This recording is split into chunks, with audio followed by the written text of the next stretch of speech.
Em primeiro lugar, agradecer a todos os que já chegaram, que aqui estão, é um prazer, espero que a gente tenha, espero não, tenho certeza, que a gente terá uma tarde bem proveitosa. Me cabe aqui fazer algumas palavras a respeito do grupo, a respeito desse nosso encontro, e introduzir o nosso super querido amigo, mestre Tadeu Chiarelli para todo o grupo. Dispensa apresentações, mas a gente tem aqui um ritual Claro. a cumprir, né? E, então, esse é o nosso nono encontro do Grupo Modus. O nosso grupo foi criado em 2003, então, na verdade, já estamos quase fazendo aí o nosso 10º aniversário, e 2023, né? Mas a gente, um ano, nós fizemos 2 encontros no mesmo ano, um deles no Brasil, outro no exterior, em Évora, então estamos aqui no nono encontro do grupo. Esse é um ano, estamos atravessando aí um período tão difícil, todos nós, né?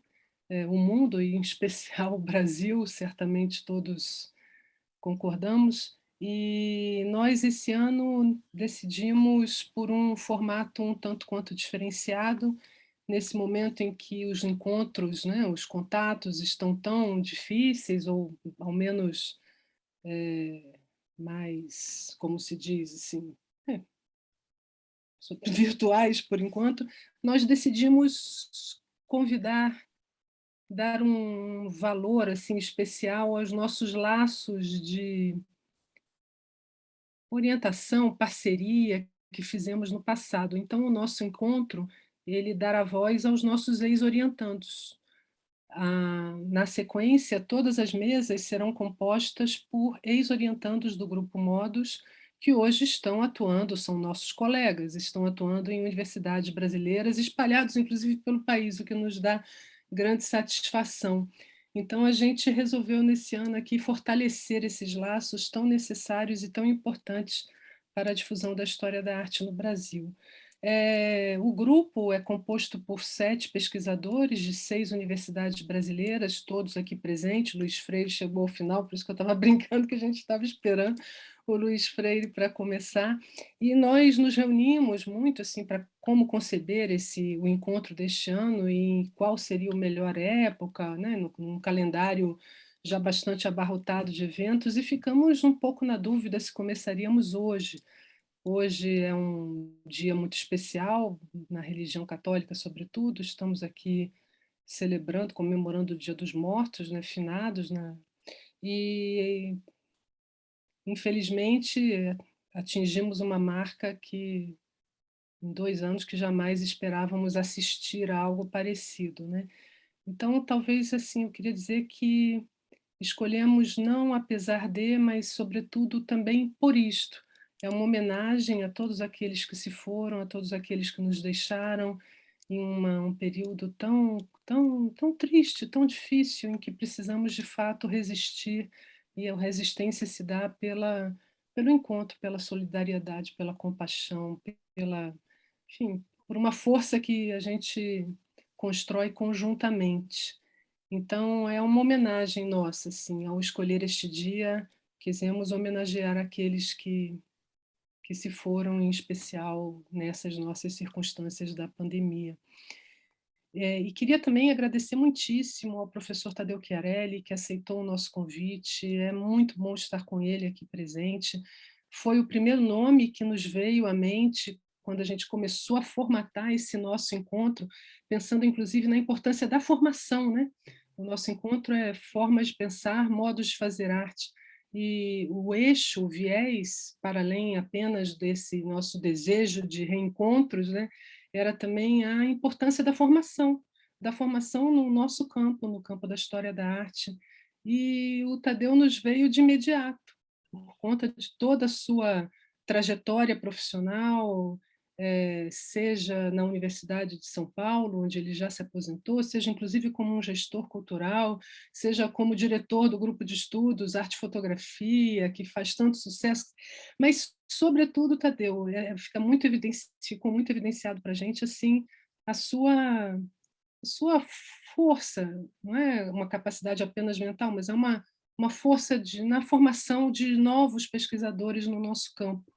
e a gente ficou muito feliz que você tenha aceitado esse convite neste dia, em pleno feriado, e esse feriado sobre o qual eu estava aqui comentando.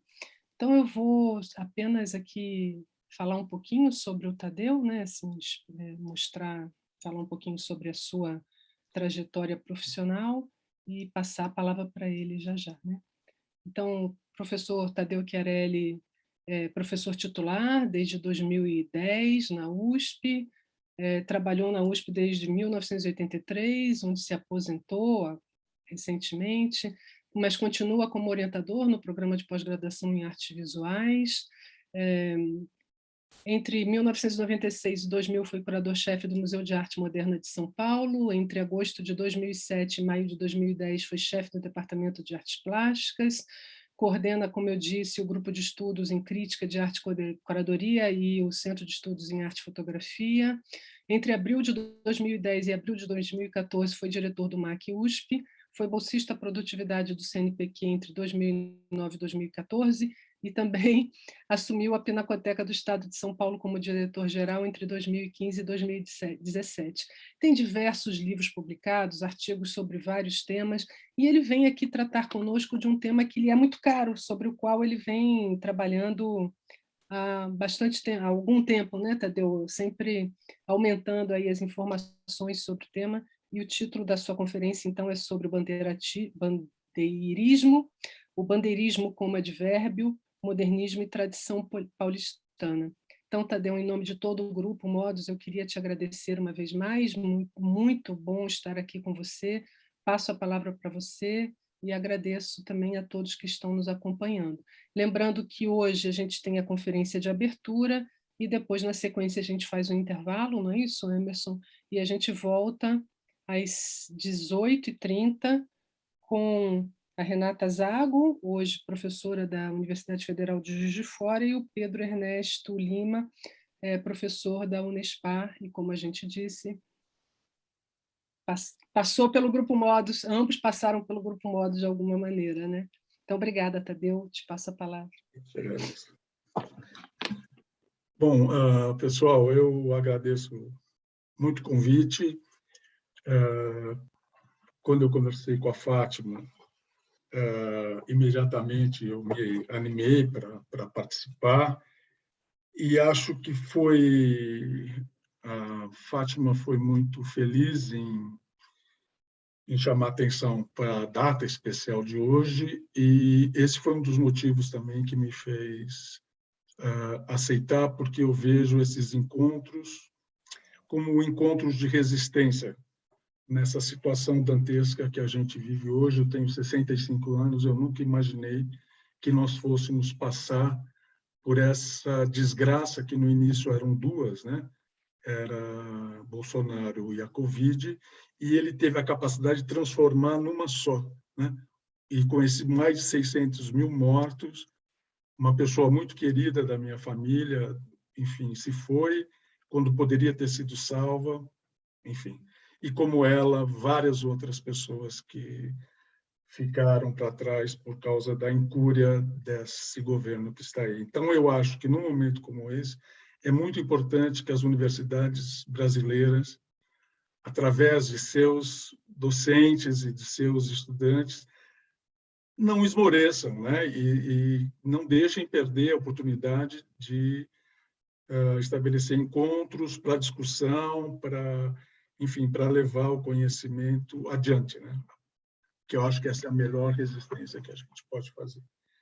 Então, acho que foi importante, para mim é muito importante essa data, e vocês me pegaram num momento, enfim, plena produção, em pleno empenho aí de estudos sobre a questão do bandeirismo e do monumento às bandeiras, e, enfim, que eu vou tentar explicar para vocês como é que eu resolvi fazer essa palestra de hoje. Então, eu vou pedir desculpa para vocês.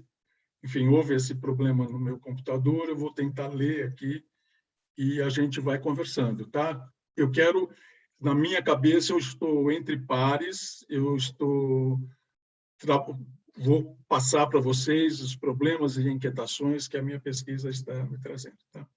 Bom, então vamos lá. Desde 2017, eu estudo o Monumento às Bandeiras de Vítor Brecheret. Essa pesquisa, ela surge no bojo de uma exposição que eu organizei para a Pinacoteca de São Paulo, chamado Metrópole, Experiência Paulistana, e dentro dessa exposição, o Monumento às Bandeiras começou a me chamar a atenção, não que não tivesse chamado antes, mas me chamou muita atenção a partir daí, sobretudo porque muitos artistas jovens, artistas contemporâneos, estavam trabalhando com a imagem do Monumento às Bandeiras. Né? Ao lado, aí entra outra questão, a questão da formação. Né? Ao lado do meu ex-orientando e hoje colega, Tiago Gil Virava, o início desse estudo foi pautado na análise da produção de alguns artistas contemporâneos que desenvolveram trabalhos em diálogo direto ou indireto com o monumento. Dentre eles, eu citaria o Jaime Laureano, Sidney Amaral, Maria Tereza Alves, Vitor Flynn e alguns outros artistas. Né? Então, pegar a produção mais recente de São Paulo naquele momento. Né? Isso significa que o estudo, né, a pesquisa teve início a partir da presença direta ou indireta do monumento na produção contemporânea de São Paulo. E, a partir daí, chegamos ao momento da inauguração do monumento no Parque Ibirapuera, em 53, e a sua primeira maquete, produzida por Brecheret em 1920, passando, obviamente, pelo início da implantação do monumento lá no Ibirapuera, em 1936. Então, pelo que espero que vocês tenham notado, o estudo foi feito de frente para trás. Né? A gente chegou de 2016 e foi até 2020.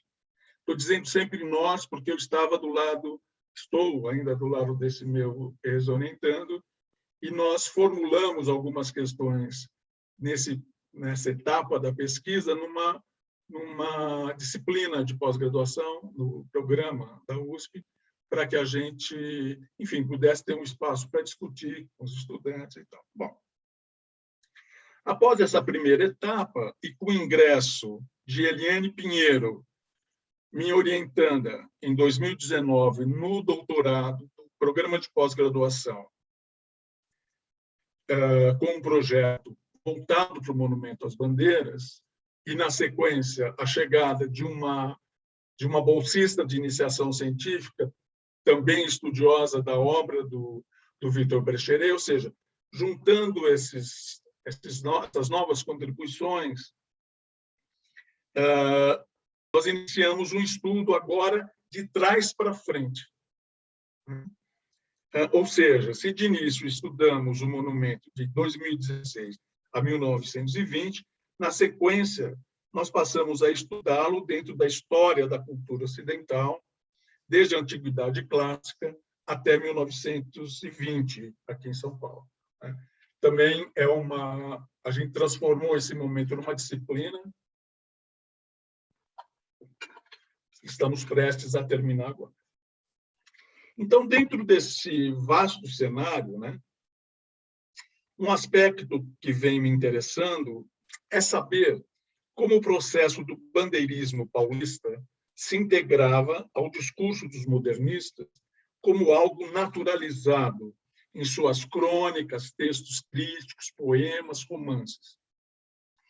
Custava-me aceitar que intelectuais defensores, pelo menos aparentemente, da literatura e da arte moderna, podiam se manter atrelados a uma concepção tão tradicional do paulista histórico, ou seja, o bandeirante, vendo a si mesmos, em alguns casos, como descendentes diretos ou indiretos daqueles pioneiros. Isso, como o monumento é o monumento às bandeiras, isso me mobilizou, obviamente, para essa questão. A continuidade dos estudos me levou a perceber que não foram apenas os intelectuais do grupo modernista os únicos a reivindicarem a herança bandeirante como um elemento constitutivo do paulista do início do século XX e um elemento de distinção em relação aos membros de outras elites regionais do país.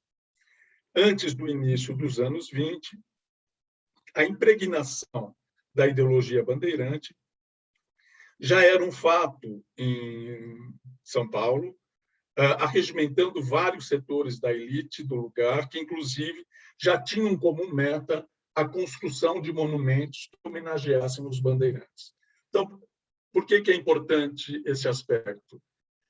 Quando nós voltamos a estudar o monumento antes de 1920, para ver como é que era a cidade, o que estava rolando, a gente começa a perceber demandas para um monumento em homenagem às bandeiras antes dos modernistas. Então, você tem outras facções da elite paulistana que já estão demandando, num processo de um desejo de remodelação da cidade para transformá-la numa capital europeia. A única coisa ali que juntava muitos setores dessa burguesia era a necessidade de criar em pedra o mito dos bandeirantes. Então, isso não era uma questão modernista de início, isso nos ajudou bastante a entender um pouco esse processo. A continuidade desse interesse me levou a circunscrevê-lo dentro de um subtema no estudo geral sobre o monumento, as bandeiras. A ele eu dei um nome, que é o nome que ficou dessa palestra, o bandeirismo como advérbio, modernismo e tradição paulistana. Por que esse nome? Porque tem um texto do Guilherme de Almeida, que foi um poeta muito significativo, ligado aos modernistas, alguém, enfim, com grande talento, e ele escreve, numa crônica, ele escreve, como é que é? Ele faz alguma coisa bandeirantemente. Ou seja, você tem uma introjeção dos termos bandeirante, bandeirismo, no cotidiano. Era uma crônica, então eu acho que isso me pareceu que essa questão teria uma pegada bacana. Dentro desse nicho de pesquisa maior, digamos assim, eu venho aprofundando a presença da figura do bandeirante nos textos dos principais modernistas. E aí alguém pode perguntar assim, poxa, mas o teu estudo é o monumento às bandeiras do Brecheret, por que você está estudando essa turma? Esse pessoal, Guilherme de Almeida, Menotti Del Picchia, Mário de Andrade, eles estavam todos por trás do Brecheret. Muitos deles estavam dando as coordenadas para que ele, inclusive, concebesse o monumento. Então, é por isso. Como hoje o tempo é reduzido, ao invés de traçar um panorama do processo de introjeção do mito bandeirante na produção de todos os modernistas, eu optei, se vocês me permitem, em concentrar-me na produção de crônicas de Menotti Del Picchia, autor que, como sabemos, foi um importante divulgador na imprensa da Semana de Arte Moderna de 22, ação essa integrada à propaganda da arte moderna entre nós. E Menotti Del Picchia, que não é totalmente gratuita essa escolha, Menotti Del Picchia teria sido alguém que teria explicado para o Brecheret o que eram as bandeiras. Porque o Brecheret era um italiano, nasceu na Itália, veio para cá, ficou pouco tempo aqui, foi muito jovem para a Itália, voltou já moço. Quando começa a surgir essa conversa de monumento às bandeiras, quem teria ensinado a questão da história de São Paulo para o Brecheret ter construído era o seu conterrâneo, era o Menotti Del Picchia, que era um filho de italianos também. Então, eu achei que seria interessante termos aqui. Está dando para ir, Fátima? Bom, então, eu acho que seria importante estudar o Menotti por todas essas questões. Em texto publicado em 2018, chamado Um Futurismo Singular, Menotti Del Pica, Ana Teresa Fabres traz uma série de novas evidências a respeito do papel do intelectual na cena paulistana do início dos anos 20, sobressaindo o caráter dúbio do modernismo que propagava, ou que ele propagava pela imprensa, impregnado de um sabor fortemente nacionalista. Esse é um assunto extremamente interessante que eu acho que a gente, enfim, pode discutir, né? Nesse artigo, Fabres amplia suas considerações sobre o papel desse poeta, né, no modernismo, esboçadas em seu livro, a meu ver, fundamental para a história do modernismo de São Paulo, que é O Futurismo Paulista, que foi publicado em 1994, que é assim, nesse livro ela já chama atenção para o Menotti Del Pica, e nesse artigo recentemente publicado agora em 2018 na revista Modus, ela dá uma aprofundada muito interessante, né, a essa questão. E, então, levando em conta a contribuição de Fabres e também de uma jovem pesquisadora chamada Ana Cláudia de Castro, que também estudou Del Pica, né, saiu um livro muito interessante, que ele deve estar por aqui, que é esse, ó. Não sei se dá para ver. A São Paulo, de Menotti Del Pica, editora Alameda, é muito legal. Para quem estuda arquitetura também, vai. Então, levando em consideração essas duas autoras, a fala de hoje refletirá sobre o arcabouço ideológico criado pelo poeta para divulgar sua visão tão peculiar do modernismo. Parece que, de forma estratégica, Del Pica quis substituir, superar o tradicional mito formador da nacionalidade brasileira, né, que a gente sabe, pautado no encontro das três raças, o indígena, o português e o negro, né, matando o indígena e o caboclo e neutralizando o papel do negro na formação do país. Retirando-os de cena, o autor, então, introduzirá, ao lado do português, que sobra, a figura do imigrante europeu, que chegava em hordas naquela época em São Paulo. Que juntos, então, né, formariam um novo bandeirante.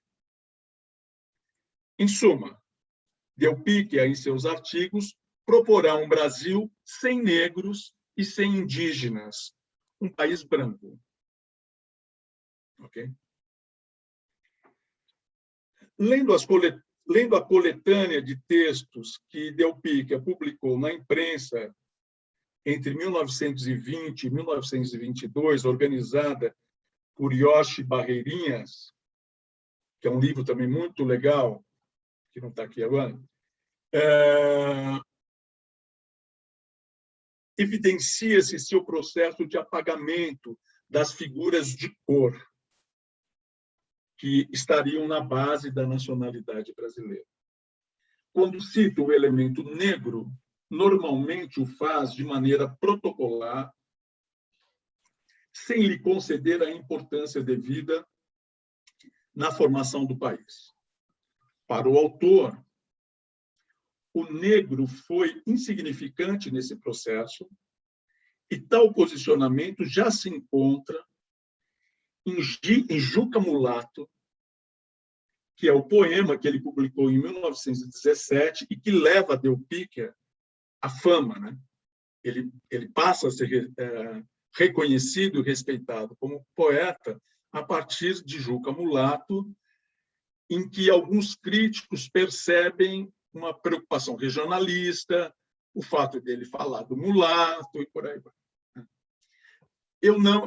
Enfim, obviamente eu não sou especialista em Del Pica e não li toda a bibliografia sobre ele, claro, mas nos poucos textos que eu li sobre Juca Mulatos chamam a atenção para a dimensão regionalista ou pré-modernista desse poema, que é um poema ok, assim, mas não falam uma coisa que eu acho que é importante. Nesse poema, a figura do mulato, né, porque é Juca Mulato, o mestiço entre o branco e o negro, é muitas vezes confundidos com o caboclo e caipira, ou seja, os mestiços de branco com índio. Né?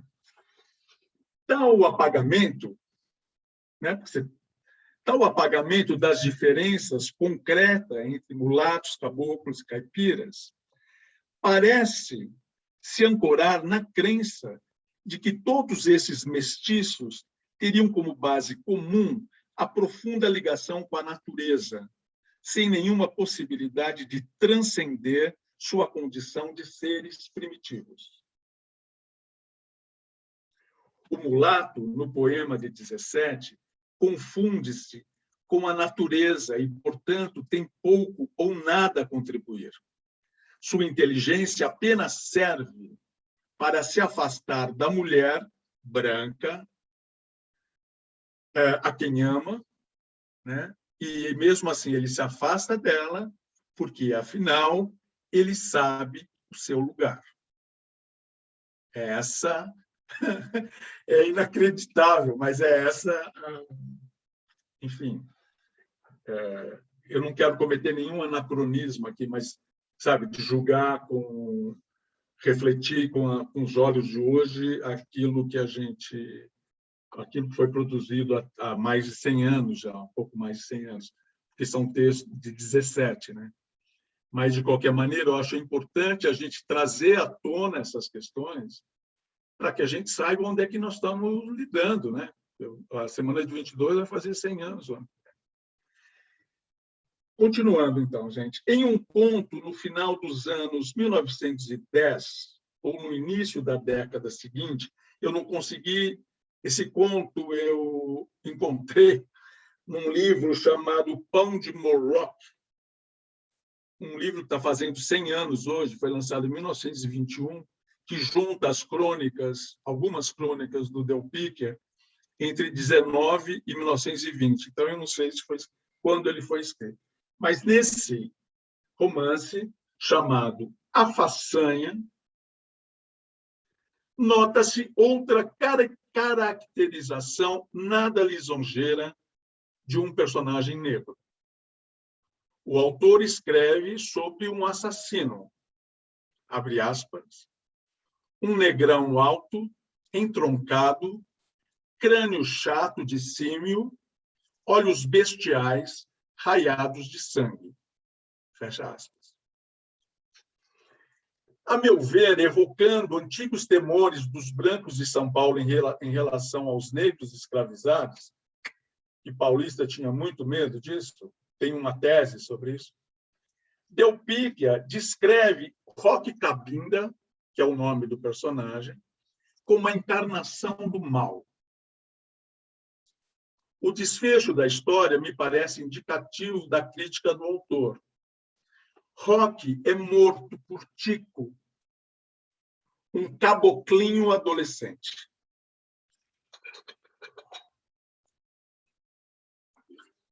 Nesse conto, o adolescente caboclo, ao matar o homem negro, retira-o da história. A meu ver, uma alegoria da supressão dos negros no contexto da Constituição do brasileiro. Me parece que, se você tem no primeiro poema que ele fala que o Juca Mulato sabe o seu lugar, e agora aqui o caboclo mata o negro, eu acho que é um processo de neutralização importante. Realizado o movimento de anular a figura do negro, agora era necessário aniquilar o indígena para que ficasse apenas o português e o imigrante europeu, uma nova nacionalidade, que eles juntos pudessem formar uma nova nacionalidade. Em uma crônica publicada no Correio Paulistano de 12 de março de 1920, chamado A Nossa Raça, Del Pique inicia sua pregação da morte ao indígena, confundindo, a meu ver, de cabeça pensada, com o caboclo, onde ele tenta destruir a figura do índio como um elemento concreto e fundamental na constituição da nacionalidade, assim como seu papel de símbolo brasileiro, de símbolo do Brasil. Porque, por uma facção importante de brasileiros no final, na passagem do século XIX para o século XX, o índio era o símbolo do brasileiro. Então, o Menor Del Pique ele vai fazer um duplo ataque. Ele ataca o índio e ataca o índio como símbolo. Tá bom? Então, não sei se eu estou sendo claro. E ele afirma o seguinte: hoje em dia, é uma ilusão irrisória crer na lenda do caboclo. O caboclo, fundo racial puro, passa a constituir uma vaga ficção literária. O caboclo de hoje é uma colcha de retalhos de nacionalidades. Há caiçaras, morfológica e psiquicamente caiçaras, oriundo de alemães, de italianos, de espanhóis, além de turcos. Então, se você for pegar o caboclo como filho do índio e do branco português, né, esse caboclo já estava completamente, já não existia mais, porque ele estava misturado com essas outras etnias que chegavam aqui. Repare-se que, ao falar do substrato brasileiro, Del Pique menciona o caboclo como se estivesse se referindo, de fato, ao indígena, e não ao mestiço de português e do índio. De qualquer modo, nesse discurso para aniquilar o indígena, o negro é totalmente excluído desse amálgama que, segundo o autor, se estabelece no Brasil entre o indígena e o imigrante europeu, entre o caboclo e o imigrante europeu. O poeta está interessado em destruir as imagens do indígena e do mameluco, segundo ele, o pai do caboclo, para saudar a nova raça forte, oriunda do cruzamento das raças singenéticas em fermentação no xadrez etnográfico da nossa nacionalidade. Para o intelectual, o indianismo teria sido um plágio pautado na literatura francesa. Ele está repetindo aí Monteiro Lobato. Né? E o índio, olha só, o índio não passou de um ser errante, hoje quase mitológico, que não deixou um traço estético no Brasil. Nem o indígena e nem o mameluco, que teria argamassado apenas a tapera. E resume: o legado dos nossos fundos raciais primitivos resume-se a algumas tangas e tacapes que fazem a alegria de etnógrafos ao visitarem o Museu do Ipiranga. Nada mais. É muito interessante isso, né? 1920. Segundo Ana Cláudia de Castro, que eu citei, essa ojeriza ao indígena, demonstrada por Del Pique no início dos anos 20, né, que quando ele afirma que, em termos estéticos, ele e seus descendentes não produziram nada que prestasse, essa postura contradiz sua pregação feita até meses antes, quando se mostrava favorável à criação de uma arte nacional pautada na estilização de motivos indígenas. Então, ele muda de ideia. Então, antes, a pregação dele era que os artistas se baseassem nos elementos decorativos dos indígenas e, a partir daí, criassem uma arte nacional, uma estilização. E, a partir de 1920, aí no início da década, ele muda e ele começa a apoiar a arquitetura eclética. Porque como nós vivemos numa cidade, né? São Paulo é o mundo para ele, né? Numa cidade cheia de imigrantes, é claro que cada imigrante vai trazer uma referência. Então, é normal que seja eclética a cidade. Então, não tem que querer arte nacional. A arte nacional vai acontecer mais tarde. É esse o problema. Bom, nesses anos iniciais da década de 20, os textos de Del Picchia, além de propagandearem a arte moderna e o modernismo, propagandeavam também, igualmente, né, o nascimento de um novo brasileiro em São Paulo, superação das 3 raças formadoras do país. Seu interesse no branqueamento do Brasil ganha contornos mais explícitos quando, ao se referir à chegada em São Paulo de integrantes da antiga frota da Marinha Imperial Russa, que são chamados os ex-guerreiros de Wrangel. Wrangel é o nome de um general.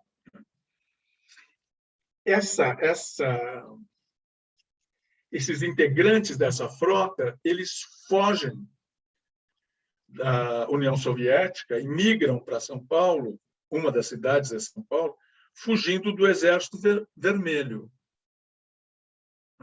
Então, o Menotti vai falar o que significa esses caras da frota na cidade. Prestem atenção.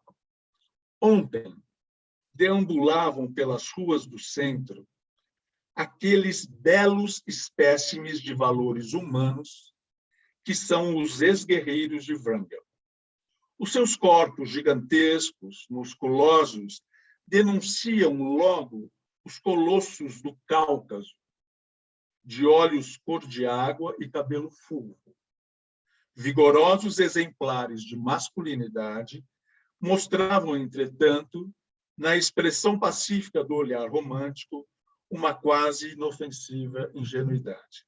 Amanhã, amalgamados à nossa estirpe, fundir-se-ão nela como mais um metal que se misturou na formação dessa raça de bronze, feita com todas as universais virtudes positivas dos povos imigrados, que será a raça brasileira. Fecha aspas. Frente a essa recepção dos colossos do Cáucaso, que chegavam para clarear a nossa raça de bronze, como ficava a trindade racial tradicionalmente tida como a base populacional do país? Del Picchia assim se manifesta. Diante do espetáculo, ele deve ter adorado essa moçada russa, entendeu? Olha, diante do espetáculo que ontem me ofertou a marcha serena desses gigantes tranquilos, fiquei a sorrir para os ingênuos que ainda creem na velha lenda da trindade racial, formador no clássico triângulo étnico sobre a qual repousavam as origens da gente da nossa terra, luso, negro, indígena. Fecha aspas. Disposto a superar essa tríade, o autor decide matar Peri, o símbolo máximo do movimento indianista brasileiro, até então. Em artigo publicado no Jornal do Comércio, no dia 23 de janeiro de 1921, Peri é o inimigo do Brasil, representando tudo o que o país tinha de pior. Ele falando. Peri é o academismo arcádico dos durões, dos paranapiacabas. É o marca-passo político, é o ramerrão econômico, é a incultura tradicionalista, é a escultura do aleijadinho, é o regionalismo estreito da literatura pseudo-nacional, é Canudos, é, numa palavra, tudo quanto é velho, obsoleto, anacrônico, ainda a atuar nas nossas letras, nas nossas artes, na nossa política, na nossa administração, na nossa indústria, no nosso comércio. Fecha aspas. Se Peri simbolizava tudo o que de pior existia no Brasil, e chama a atenção que ele bota nesse saco a escultura do Aleijadinho, e ninguém nunca falou mal dele por causa disso, mas o Monteiro Lobato, num outro artigo, fala de santeiros vulgares, e o Sérgio Millier descia o cacete no Monteiro Lobato que tinha dito isso. Enfim. Se Peri simbolizava tudo que de pior existia no Brasil, sua referência concreta, ou seja, um indígena, né, era tratado pelo poeta como um misto de ignorância, com um misto de ignorância e muito preconceito. Ele fala o seguinte: nunca vi índios, mas o que li de sério sobre a índole dessa gente de tez acapetada, nariz chato, higiene discutível, foi apenas um depoimento psicológico que reverte em séria acusação contra a sua inferioridade étnica e absoluta inadaptabilidade social. Inadaptabilidade social. Ou seja, é algo também que tem que ser tirado. Bom, vocês sabem que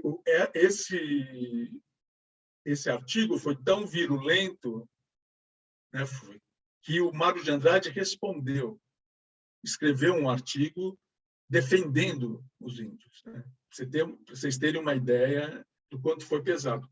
E aí, Menor Del Picchia escreve um outro artigo, onde ele dá uma maneirada, mas, fundamentalmente, essas questões mais pesadas em relação ao indígena ficam lá. Tá? Bom, morto Peri, o negro reaparece em uma crônica, como elemento de uma nova trindade racial, formada pelo luso, pelo negro e pelo imigrado. Ou seja, o índio cai fora, entendeu? Porém, rapidamente, ele cai de novo, o negro cai de novo no ostracismo, como vai afirmar Ana Cláudia de Castro, a nossa autora aqui.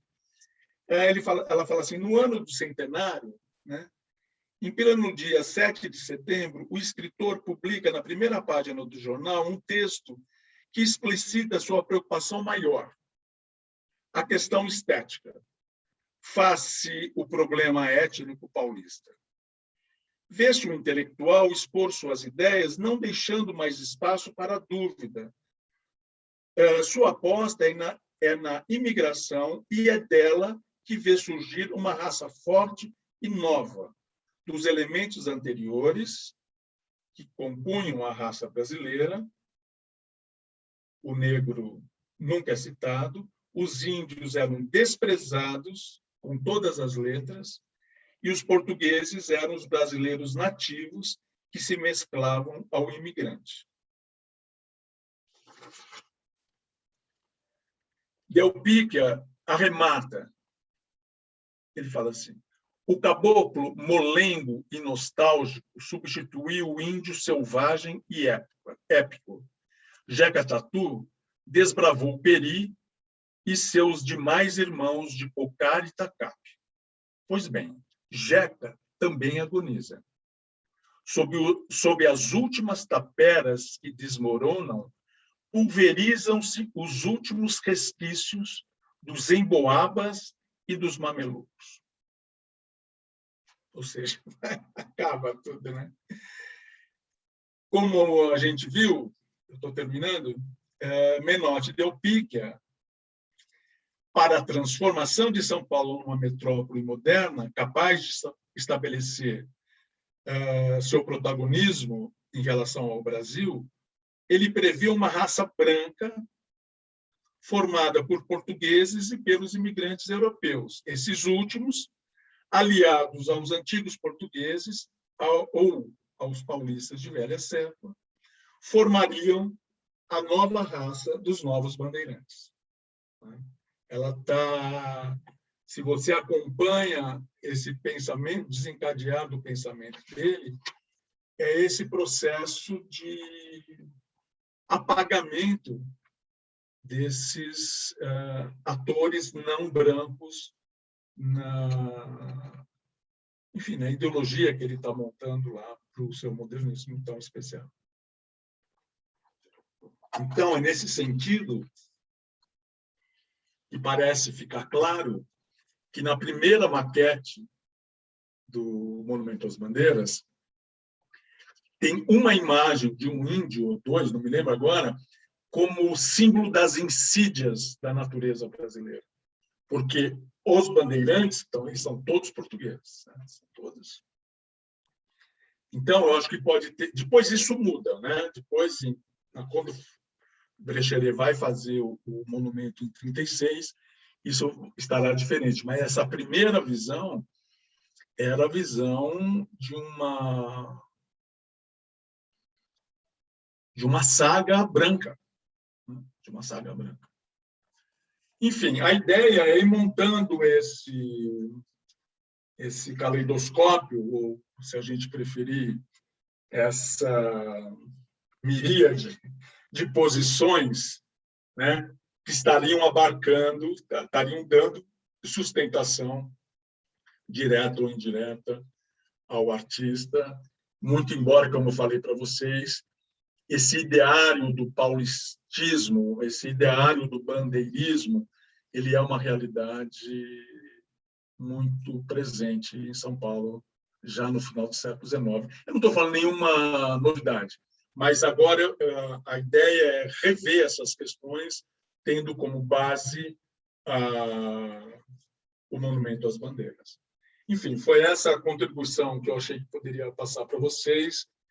É um work in progress, né? Mas estou aqui para conversar e, enfim, para trocar ideia, sei lá. Obrigada, Tadeu. Já tem uma pergunta aqui. A Ana Cavalcante é a nossa grande moderadora. A Sônia já está fazendo uma pergunta. Ana, você quer moderar ou... Cadê a Ana aqui? Está quietinha. Então vamos lá. Deixa eu fazer a Ana pergunta da Cante. Sônia e depois eu passo uma outra. Olha, Tadeu, você poderia confrontar a posição dos dois Andrades em relação ao Menotti, Del Picchia? É a pergunta da Tá. Sônia Gomes Pereira. Olha, Sônia, em relação ao Oswald de Andrade, eles eram muito amigos, mas já em 24 eles começam a romper, eles começam a se separar, porque o Menotti, o Menotti é uma figura do ponto de vista de um personagem de romance, é uma figura muito, como é que fala, complexa, tá? Mas aí o que ele faz? Ele começa a se alinhar a outros intelectuais muito reacionários. Seria o Plínio Salgado, e tem um poeta que eu não sei, eu insisto em esquecer o nome, acho que é uma defesa. Não é o Cassiano Ricardo? Cassiano Ricardo, desculpa, Cassiano Ricardo. Eles criam o Grupo Verde e Amarelo, depois o Grupo da ANTA. Esse pessoal, depois, vocês vão entender porque eu estou falando isso, depois, o Cassiano Ricardo e o nosso amigo Menotti, depois se separam do Plínio Salgado. Mas ficam lá na década de 30, em 36, né? Quem vai estar por trás do Armando de Salles Oliveira serão os dois. E seria o Menotti que vai trazer de novo a questão do monumento para o Altino Arantes. Gente, Altino Arantes? Não, eu falei agora o nome do cara. Enfim, aquele que seria... Hein? Acho que você falou Washington de Oliveira, mas eu não tenho certeza também. Não, eu vou lembrar. Washington de Oliveira, acho que não. Não é Washington Oliveira. Eu vou lembrar. Enfim, eles foram os idealizadores da retomada do projeto. E teria sido Cassiano Ricardo quem teria sugerido para o Brecheret a inclusão de figuras negras, indígenas e mamelucas. Porque esse era o projeto de Brasil do Cassiano Ricardo, que depois vai ser amalgamado por questões que vêm do Vargas e tal. Mas, voltando à pergunta, eles se separam, o Oswald de Andrade e o Mário de Andrade, perdão, Mário de Andrade e Menotti se separam, rompem, porque, imagina, ele vira motivo de piada, né? O Menotti Del Pica para o pessoal da antropofagia. Embora eles eram muito amigos, a gente não pode esquecer que quando a Tarsila conheceu o Oswald de Andrade, que formou o grupo dos 5, o Menotti Del Pica integrava. Ele era um dos 5, né? Era Tarsila, era Anitta, era Oswald, Mário de Andrade e Menotti Del Pica. Então, eles eram muito próximos. Depois, eles rompem. O que acontece sobre a relação dele com o Mário de Andrade, ela me parece que se torna uma relação protocolar. Tanto é que, quando chega, eles criam um movimento, vocês já devem ter, nós estamos estudando muito esse negócio, um movimento na década de 30 chamado bandeirismo. É uma coisa séria para dar sustentação ao Armando de Salles Oliveira. O Armando era candidato à presidência do Brasil, mas aí teve o Estado Novo, né? E cortou. Agora, o que dava sustentação ideológica para esse político era um grupo que se autodenominava bandeirismo, que era contra, segundo eles, né? Era contra o fascismo, o comunismo e o integralismo, e propunham uma política brasileira, um modo político brasileiro, capitaneado por quê? Pelo Menotti Del Pica e pelo aquele outro poeta que eu esqueci de nome. Cassiano Ricardo. Vou marcar. Aí, por que eu falei isso? Eles vão fazer um abaixo-assinado de adesão desse bandeirismo, pegar gente, imagina. E eles pedem para o Mário de Andrade assinar. E o Mário de Andrade assina meio que a contragosto, depois se arrepende de ter assinado. Enfim, tem uma coisa ali. E muita gente graúda assina. Eu lembro que o Monteiro Lobato assinou, que o Armando Salles Oliveira, o Paulo Prado, enfim, é uma nata da inteligência paulista naquele momento, né? Então, eu acho que ele, com Oswald de Andrade, eles romperam, mas com Mário de Andrade eles tinham uma relação, me parece, protocolar, não eram amigos. Né? Tadeu, tem uma pergunta da Ana Cavalcante. Faz aí, Ana. Eu estava... consegui me ajeitar aqui. Não, na verdade, Tadeu, a minha primeira pergunta seria exatamente a da Sônia. Primeiro, queria te agradecer de trazer para a gente eu nunca tinha lido esses textos do Del Pica, então é muito impressionante, é uma loucura esse sonho aí desse Brasil branco. Muito curioso também a passagem que você conta do encantamento dele, né, com os homens do Cáucaso chegando pela cidade. Não, é uma imagem... Nossa, impressionante. E eu fiquei agora, a minha pergunta seria mais se você também tem estudado outras representações dos bandeirantes, se você traria alguma coisa para a gente sobre representações dos bandeirantes anteriores. Tem também uma pergunta do Arthur, acho que eu vou já anunciar aqui do Arthur, e aí você escolhe como você... Tá. A ordem. O Arthur também agradece muito, e ele fala, poderia falar mais da ideia abandonada pelo Pica no final dos anos 1910, certo? De uma estilização brasileira? De onde ele pega isso? Lembro, claro, do Teodoro Braga, mas vem daí mesmo ou as fontes são outras? Tá. Bom, eu vou tentar responder a sua, depois... Nós estou dizendo, esse grupo que vem estudando, né, tem tomado, tem estudado, tem, como eu falo, pesquisa, levantado muito material sobre a iconografia bandeirante. Já existem estudos aqui feitos em São Paulo, por exemplo, sobre a iconografia bandeirante no Museu Paulista, na cidade. Nós estamos ampliando um pouco, também a exemplo de outros colegas, não só a iconografia que se manifesta por meio de pinturas e esculturas, mas também em cartazes, em, como é que fala, panfletinhos, em ilustração de livro, tem muita coisa. E a gente sabe que e tem uma memorabilia também, né, que vai ganhar importância depois da inauguração do monumento. Mas a nossa intenção é levantar essa iconografia para situar o monumento às bandeiras, entendeu? Inclusive encontrando produções que se baseiam no monumento às bandeiras, para desenvolver um pensamento do bandeirante. Isso é muito importante, porque eu sou da opinião seguinte, quer dizer, não sei se eu sou o único na face da Terra, mas eu já aviso, sabe?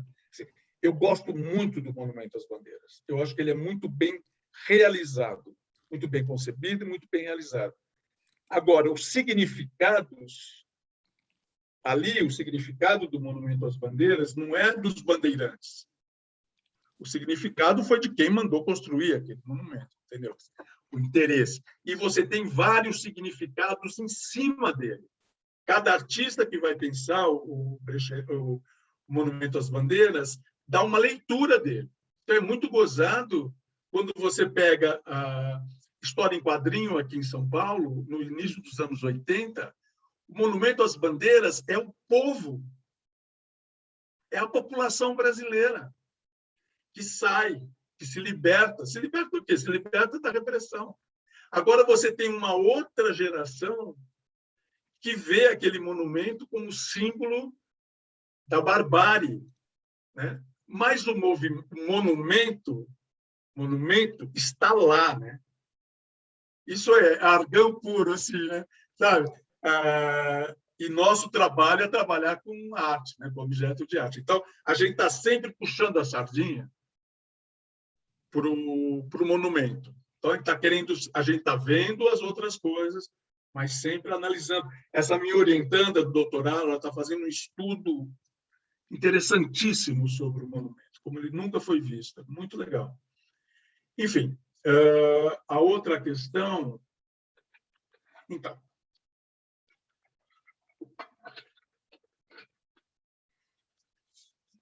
olha, eu não sei da onde o Menotti, antes dessa guinada aí para esse pensamento, da onde ele tirava essa informação de que, por meio da estilização de motivos indígenas, seria possível constituir uma arte brasileira. O colega citou o Teodoro Braga, não é? Mas eu cito também o artista pernambucano que participou da Semana de 22. Vicente do Rego Monteiro. Vicente do Rego Monteiro. Né? Eu estou mal, viu, Fátima? Vicente do Rego Monteiro, ele não deixa de fazer uma estilização em determinadas aquarelas e tal, como é que fala? De uma raiz, de um traçado visual indígena. Ele tem alguns trabalhos, inclusive não figurativos, que a base são os desenhos corporais indígenas. Agora, essa busca era algo que acontecia na Europa também. Então, você tem, como é que ele chama? Hegel, eu acho, já no século XIX, chamava a atenção para os elementos decorativos gregos. Então, você tem vários artistas e pesquisadores estudando isso. Eu não sei, ele fala, o Menotti, ele fala de usar, olha só que bacana, né? Ele fala de usar os ornamentos ornamentos indígenas como foram usados os ornamentos dos egípcios, dos assírios. Então, nesse momento, ele coloca no mesmo patamar. E depois tem essa guinada, né? Não é uma guinada para frente, é uma guinada à direita. Assim, isso precisa, o que eu estou querendo dizer é o seguinte, isso precisa ser estudado, mais estudado, né? Porque eu acho que essa moça ela prestou como é que fala? Um serviço excepcional com esse livro. Esse livro é muito legal. Mas, obviamente, outras análises e tal são por exemplo, ela fica bastante voltada, e isso com a maior razão, com a questão do indígena. Mas a questão do negro, ela não teve chance, porque também, né? Aí vai ser Deus e sua época, né? Ela não teve chance de aprofundar esses aspectos. Então, tem coisa para se ver. E como eu estou trabalhando, na verdade, essa visão dessa elite recalcada, né? Porque é uma elite fundamentalmente recalcada, desde o século XIX. Né? Ou seja, que, na verdade, queria ser europeu, que, na verdade, queria morar em Paris. Então, você vive numa bolha. E o menor Del Pique é louco o suficiente para propor a extinção dos outros caras, das outras etnias. E aonde estavam essas etnias nesse momento? Isso também nos interessa, entendeu? Mas isso é para o resto da vida. Não sei se eu respondi, Ana. Foi bem, sim. Fátima, eu continuo aqui na mediação? Pode, acho que é a Maíra de Paula agora, né? Isso, Maíra de Paula. Maíra de Paula pergunta: como o movimento de olhar a questão do bandeirante do presente para o passado está sendo revisto a partir das pesquisas da Eliane e da Kelly, que olham a questão do monumento do passado para o presente? Deu para acompanhar? Eu acho que sim. A Maíra é minha orientanda também. Tá. E ela E aí participou. Ela ainda continua. Teve essa primeira, aí ela continua. Como esses dois movimentos estão se retroalimentando na dinâmica da pesquisa? Então, ela está por dentro aí das pesquisas, né? Não, e ela fez um trabalho interessantíssimo, diga-se de passagem, pensando um determinado trabalho da Rosana Paulino a partir do Monumento às Bandeiras do Brecheret. Foi um trabalho incrível, que até ganhou prêmio. Depois ela fala para vocês. Mas, enfim, eu acho que nós estamos, porque não é brincadeira, né? A gente fez esse primeiro movimento, que foi do presente para 1920, e agora nós estamos no prazo de 1900, sei lá, de antiguidade clássica para chegar em 1920. Ainda não foi possível, não deu tempo de fazer os amálgamas, mas a gente não tem pressa. No caso da Eliane, a Eliane está fazendo uma análise formal do monumento a partir do conceito de cortejo dos monumentos da antiguidade clássica que o seu Brecheret viu, entendeu? Então, está trazendo elementos muito interessantes. E a Kelly fazendo um estudo sobre sepultamento, que é uma peça do Brecheret, porque eu, na formação de estudante, eu sou muito formalista nessas coisas, sabe? Eu acho que, no primeiro momento, o sujeito tem que saber ler obra, tem que saber destrinchar, e as meninas fazem bem. Não que a gente deva parar por aí, mas eu acho que, em processo de formação, o nosso objeto é objeto de arte e tal. Então, foi uma experiência incrível fazer aquele 2016 a 1920, e foi isso que a Maíra fez, porque ela teve a sensibilidade de perceber, numa obra da Rosana, um diálogo possível com o Brecheret. É incrível, né? Mas nós ainda não voltamos. Mas vamos voltar, Maíra. Espero que você esteja junto para voltar conosco. Obrigada, Tadeu. Tem uma pergunta do Luiz Cláudio, que é nosso companheiro aqui do Grupo Modos. Não sei se o Luiz Cláudio quer falar a sua pergunta, quer que eu leia. Está sem o microfone. Pode ler. Pode.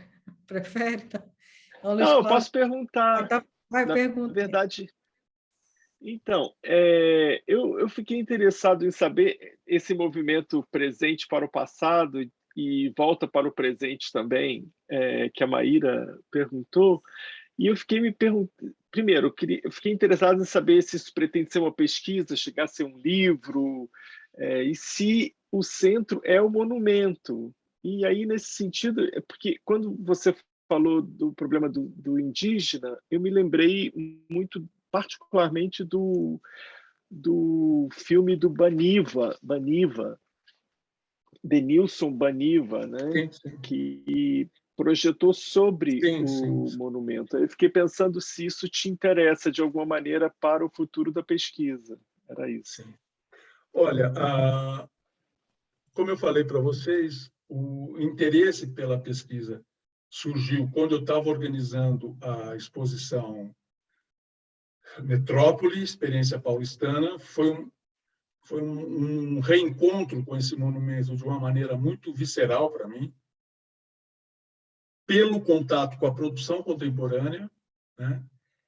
E chamei o Tiago e fui estudando, né?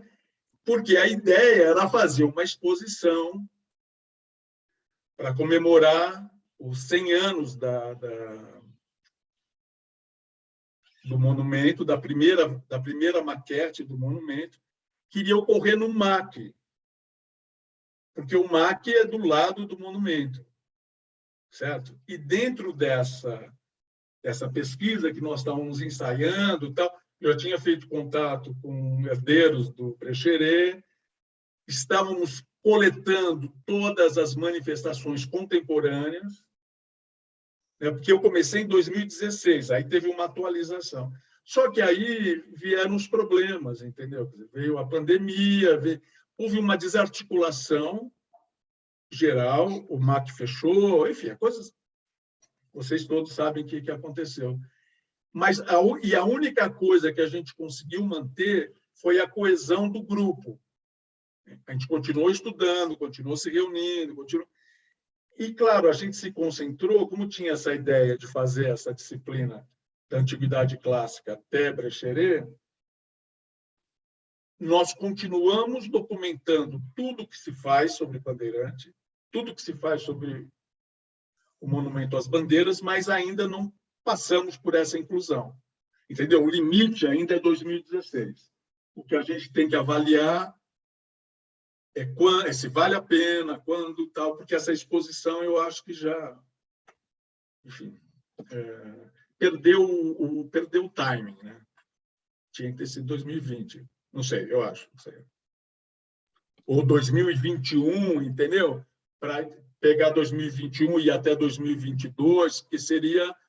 Já pensou que delícia você poder ver o Brecheret e ver todas essas, que eu chamo de sedimentação? Baniva, Regina Silveira, Guto Lacaz, tem uma porção de gente dialogando com esse monumento. E pontos de vistas diferentes, posicionamentos ideológicos diferentes. Enfim, mas a gente faz de outro jeito, não sei. Essa exposição acho que vai ter que sair, né, de alguma maneira aí. Vamos ver. Olha só, a Daniela Maura Ribeiro, ela agradece a sua fala, que é sempre um aprendizado, que é um prazer te ouvir. E ela pede para depois você passe para nós depois o nome desse estudo de sua doutoranda, se ela já publicou alguma comunicação e artigo a respeito. A respeito? Não sei, preciso ver com ela. Eu vejo com ela e falo. Eu não sei se ela já publicou, não sei.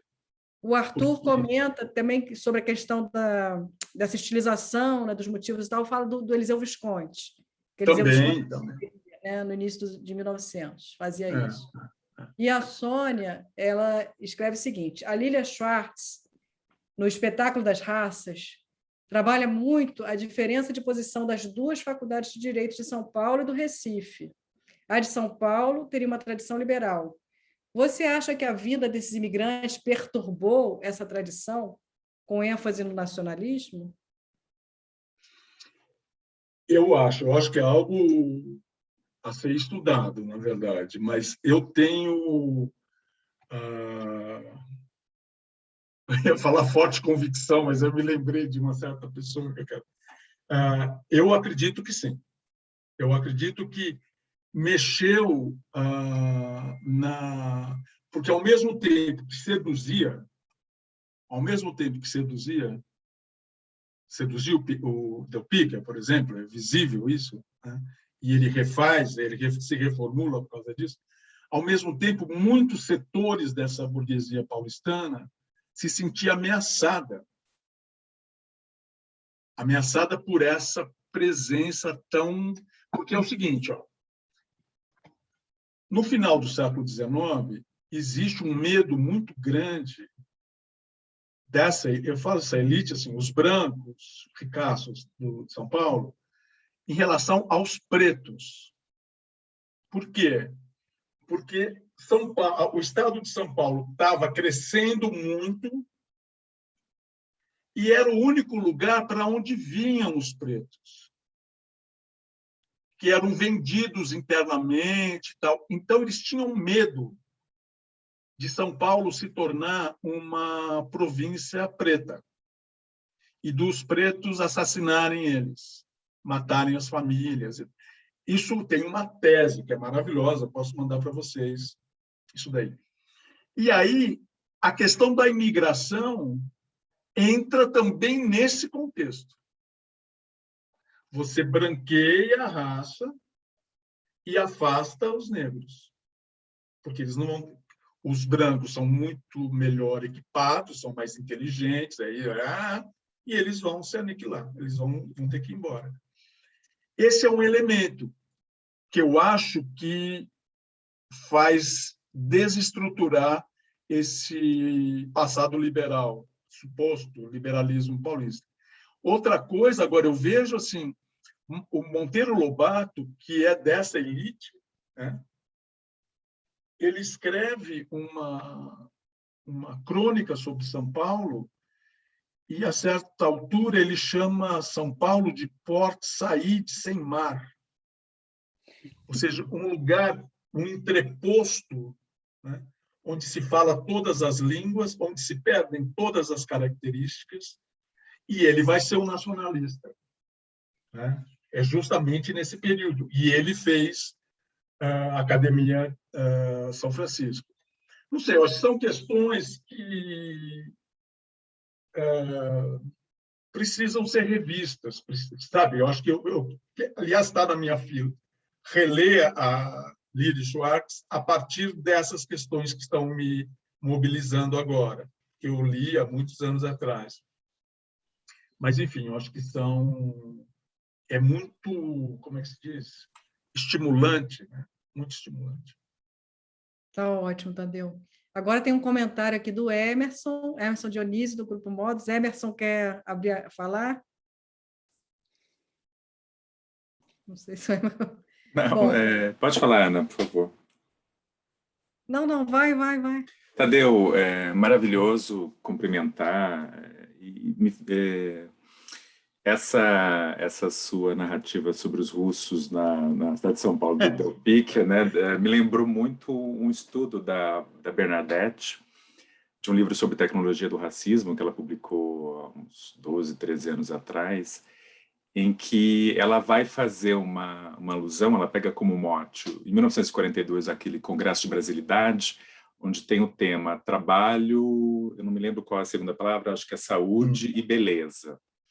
E ela vai falar, e vai citar vários eugenistas, artistas eugenistas, e ela vai colocar um pouco o foco. Aí me fez lembrar um pouco do romance adulto do Lobato, né?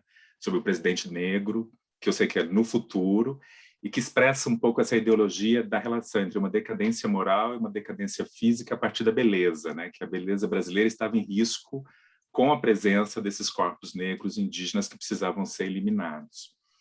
E ela também ancora isso num livro do Renato Kern, que é justamente isso, né? A cura da fealdade, né? E a cura da fealdade passava pelo apagamento, pela anulação desses corpos.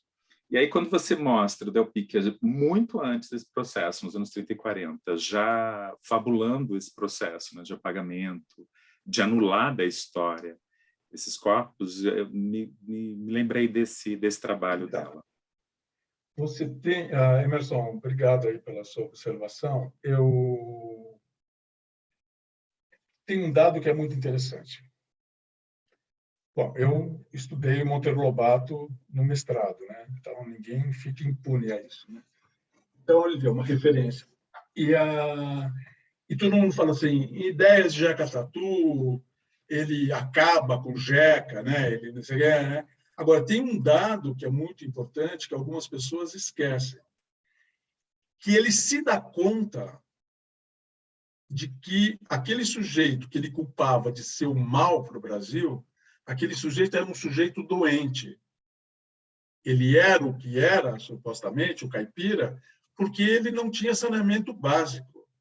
Então, tem um texto lindo do Monteiro Lobato em que ele pede desculpa. Ele pede desculpa para o... Então, isso você vai entender aonde que eu vou chegar. E o livro que ele lança chama Ideias de Jeca Tatu. Então, o Jeca Tatu é ele. Há uma incorporação entre personagem e autor. Ideias de Jeca Tatu. Quem é o Jeca Tatu? Monteiro Lobato. Entendeu? Então, aí o que vai acontecer? Ele vai se aproximar de sanitaristas e eugenistas. Eu não sei, Emerson, como que era, isso é final dos anos 10, início dos anos 20, eu não sei se esses dois grupos estavam amalgamados, se não estavam, eu não sei te dizer.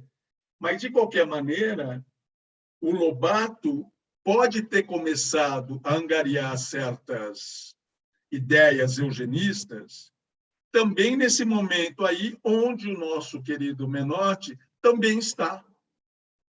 Entendeu? Agora, isso tem que ser visto. Eu acho que são assuntos que são muito desagradáveis, né?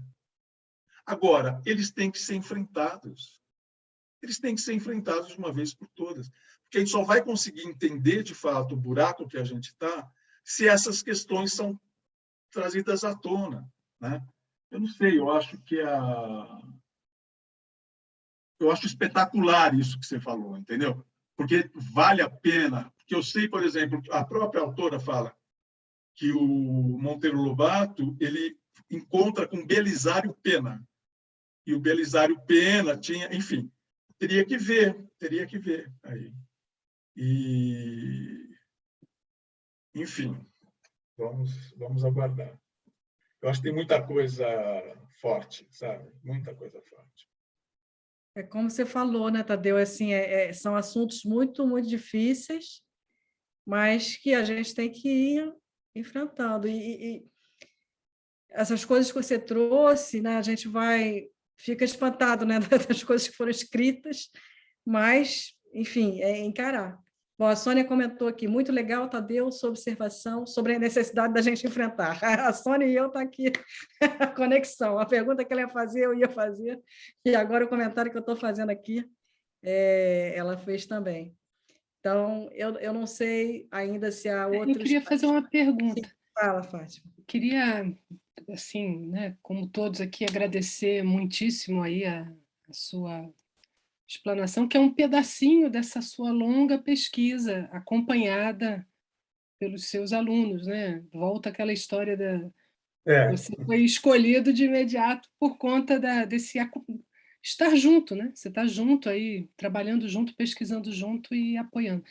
Agora, então é um pedacinho. Aí eu queria te perguntar, você já mencionou, né, que entre a maquete de 22 e a concepção do monumento, tal qual ele virá a ser feito em 36, tem a inclusão dos índios, dos indígenas e até dos negros, assim, o caboclo, né, o Tem mestiço. do negro e do mestiço. Então, você até mencionou que é um pouquinho em função até das tensões nesse grupo, que a gente tende a ver como homogêneo e não é.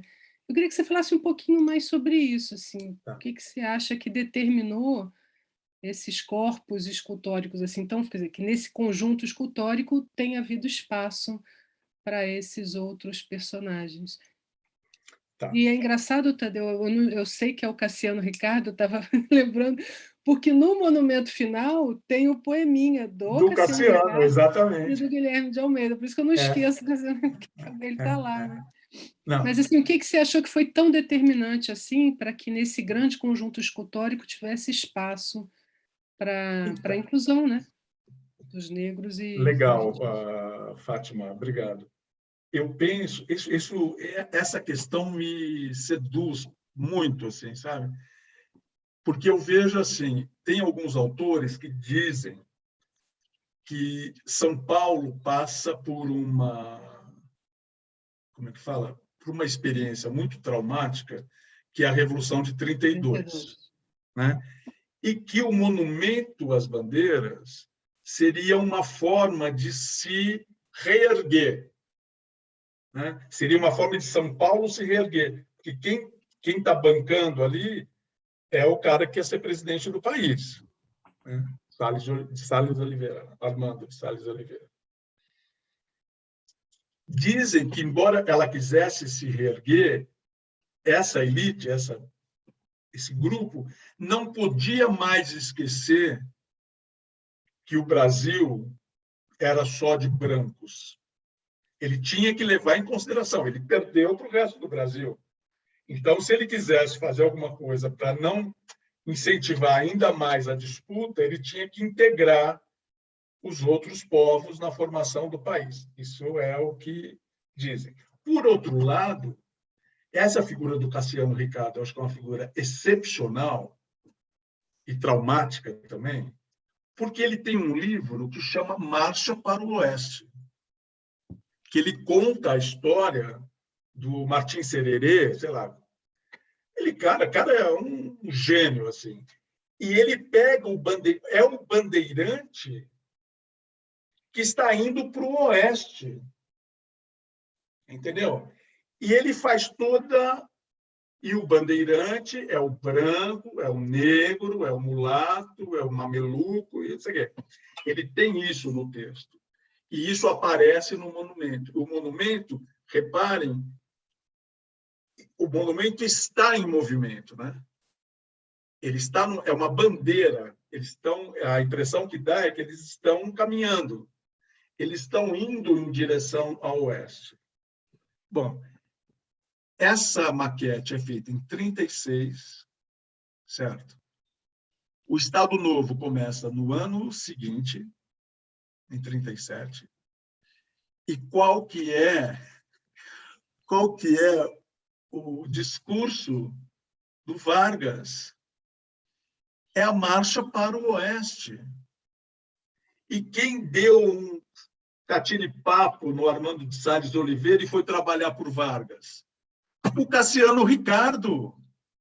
Entendeu? Então, isso que eu acho interessantíssimo, isso a gente viu também.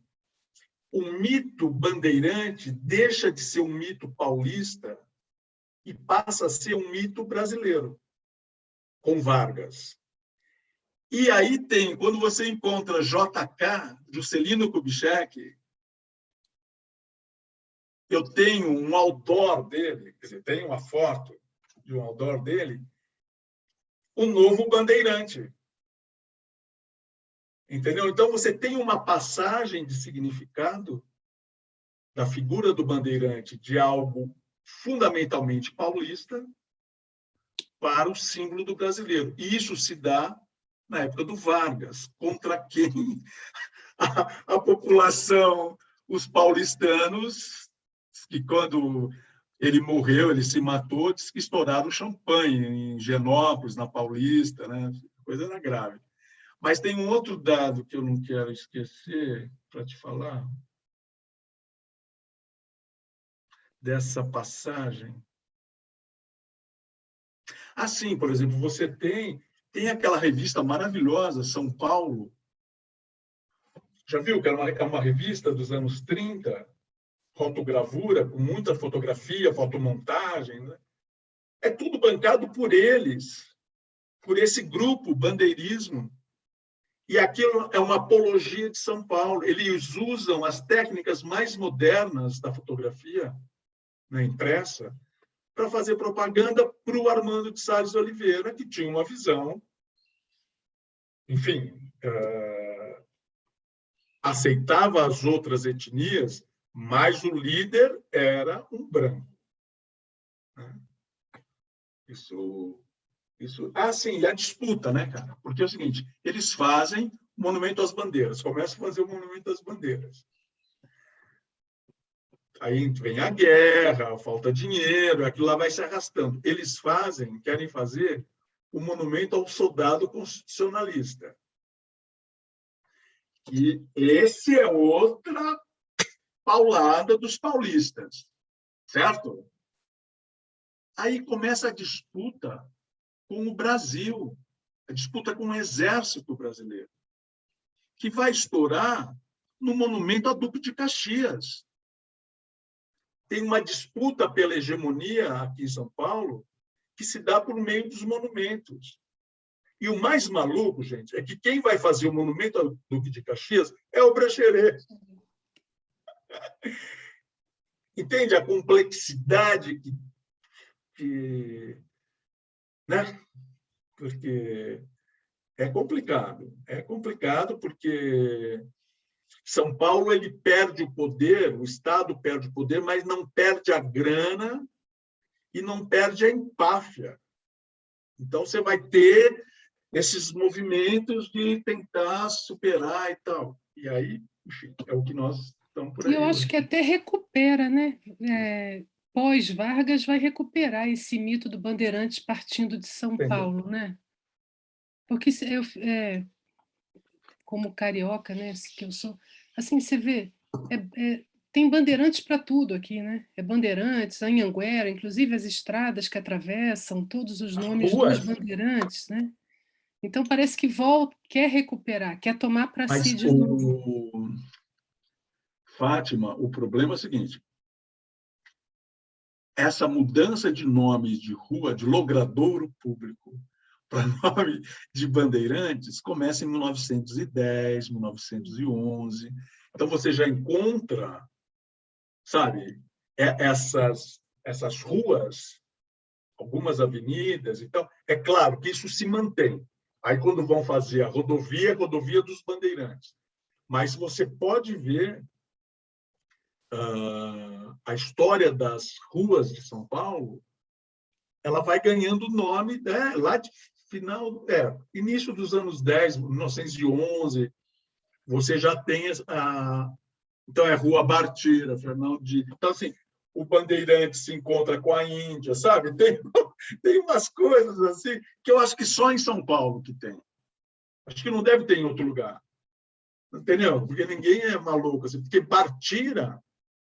Você sabe que uma coisa que eu preciso ver, talvez alguém saiba, eu não sei, eu acho muito legal, se bobear, eu vou ficar falando aqui até amanhã. Você tem a construção da Catedral de São Paulo, né? Que começa a construção em 1913. Tem um debate desgraçado assim, sobre isso. Porque, para os católicos paulistas e paulistanos, a catedral tinha que ser um monumento à cristandade nas Américas, na cidade mais importante das Américas. Esse monumento era o símbolo cristão, blá, blá, blá, blá, e paulista. Por quê? Qual que era a ideia? No centro, no coração da igreja, iriam os restos mortais de Bartira, o marido dela, que eu esqueci o nome, como que ele chama? Um bandeirante, gente, que estava aqui. Acho que era... Não era Caramuru, não me lembro. Não me lembro. Mas ela é indígena, ele português, e parece que o coração do Anchieta também. Ou seja, no coração de São Paulo, você teria os paulistas... João Ramalho, é isso aí. Você teria, né, o coração dessas figuras emblemáticas do paulistismo. É disso que se trata. É disso que se trata. Eu acho muito legal isso, sabe? Assim, muito rico, né? E eles detonam a cidade, né? Em prol dessa coisa paulista que é... Eles vão empurrando os pretos, eles vão empurrando, né, a igreja que era no Lago do Rosário, acho que era, eles botam para fora e eles fazem, é feita a igreja no Lago do Paissandu, porque o Prestes Maia quis fazer não sei o que lá no lugar da igreja. Então, a comunidade negra aceita e vão lá no Lago do Paissandu. Quando o prefeito volta, o Prestes Maia volta, ele quer fazer não sei o que no Paissandu. E falou assim, então a gente vai desapropriar a igreja, vocês vão... Não, senhor. Aí eles não saíram, eles fincaram o pé e não saíram. Mas você tem um desalojamento... Gente, veja o bairro da Liberdade. Bairro da Liberdade, ali você tinha um cemitério escravo, de escravizados, você tinha toda uma história de negros escravizados, você tinha a Praça da Liberdade, era a Praça da Forca, era o Largo da Forca. E eles tornaram invisíveis esses primeiros habitantes daquele lugar. Hoje você fala da Liberdade como bairro oriental. Nada contra os orientais, obviamente, nada contra. Mas os negros foram apagados. Enfim, É muita história aí, né? é muita história, é muita história. Ana Albani fez um comentário ali. Ana Albani quer fazer ao vivo aí? Está ligando o microfone. Não, era só para cumprimentar, agradecer, não é, ao Tadeu, essas conexões, não é? E nessa linha que estávamos falando, que o Tadeu frisou bastante, Sônia, tu também, né, Ana, todos nós, que é fundamental enfrentarmos esses temas. Não é? E eu estava aqui, não sei, né, não posso ver todas as imagens, mas é aquela recorrência sempre nessas situações, não é? Quando abrimos as câmeras, é a constatação de que somos todos, enfim, né? Nós somos brasileiros e latino-americanos, então eu tenho problemas para dizer que nós somos brancos, mas, enfim, a nossa aparência é essa, não é? E eu acho que esse é uma outra questão também que nós temos que enfrentar, que é de como lidamos com as nossas bibliografias, com nós pesquisadores, autores, os nossos temas, até porque a geração de pesquisadores, não é, esse encontro traz, não é, fundamentalmente essas novas gerações que são nossos, enfim, não é, foram nossos doutorandos, orientandos, enfim, nós já temos gerações que estamos formando, digamos assim, ou trabalhando junto na formação. E isso eu tenho me indagado muito, não é? Por exemplo, o tipo de formação em história que a nossa geração teve, não é? Quais foram os pressupostos teóricos e conceituais, e o que nós estamos trazendo agora enquanto geração que teve um tipo de formação, mas que precisamos, não é? Até pela experiência que temos, não é? Bom, que tu tens, que outros colegas têm, enfim, trazer para o debate, não é? E também pensar nessas mudanças que nós estamos observando em todas as instâncias, não é? Eu ainda, numa das minhas últimas aulas, trabalhei bastante com eu sempre trabalho a partir daquela tua exposição referencial, não é? Na Pinacoteca, dos afrodescendentes, artistas afrodescendentes, sim. Que sempre rende muita discussão, não é? Juntando com todas essas perspectivas. Mas era mais nesse sentido, não é, Tadeu? De realmente, assim, nós ainda estamos numa situação muito complexa de buscar esses documentos e promover outros modos de ver esse passado e para compreender o presente, não é? Porque realmente eu acho, era isso só, não era uma pergunta.